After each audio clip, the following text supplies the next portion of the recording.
संदेशे आते हैं कि पूछे जाते हैं कि घर कब आओगे। कभी सोचा आपने हम क्यों अपने फौजी भाइयों से ये पूछते हैं कि घर कब आओगे? क्योंकि हमें पता है कि वो 65 साल तक रिटायर होकर ज़रूरी नहीं है कि हमारी तरह घर पहुँचें।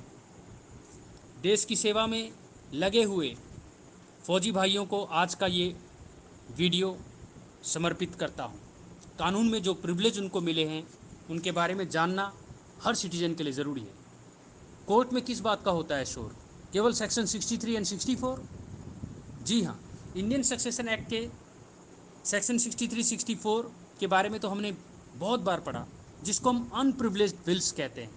लेकिन फौजी भाइयों को हम प्रिविलेज देते हैं। वो 24 घंटे देश की सेवा में लगे हुए हैं, कभी वॉरफेयर में, कभी एक्सपीडिशन में, और इसीलिए उनके केवल मुंह से बोल देने पर ही वसीयत वैलिड हो जाती है। किसी दो गवाहों की ज़रूरत नहीं, किसी अटेस्टेशन की ज़रूरत नहीं, जो एक नॉर्मल वसीयत में ज़रूरत पड़ती है। अगर उन्होंने लिखा नहीं, कोई चक्कर नहीं। लिखा लेकिन साइन नहीं किया, कोई चक्कर नहीं। साइन किया पर अटेस्ट नहीं किया, कोई चक्कर नहीं।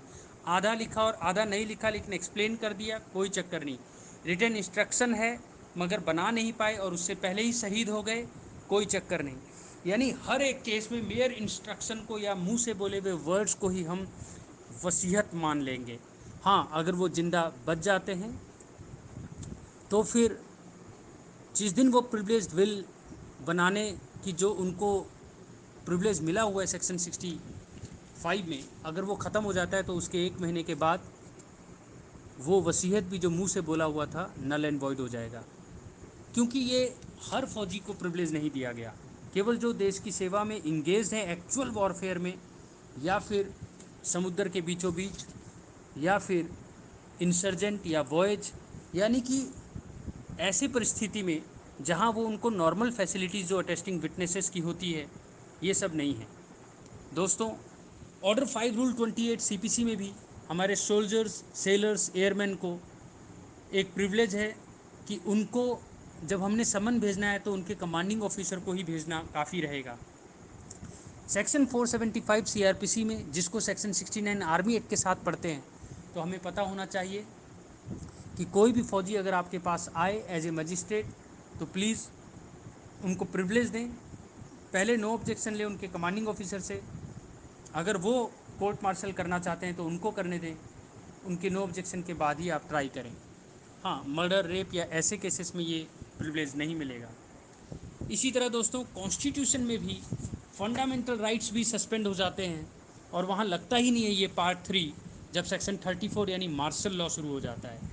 एविडेंस एक्ट में भी सेक्शन 111A में प्रिजम्पशन डिस्टर्ब एरियाज़ को लेकर दिए गए हैं, और यहाँ पर भी हम देखते हैं कि स्पेशल प्रिविलेज है।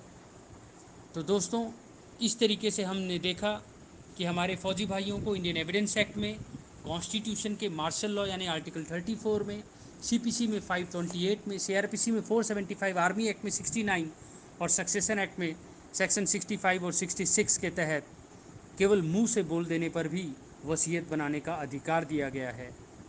और ये बहुत इम्पॉर्टेंट बात है।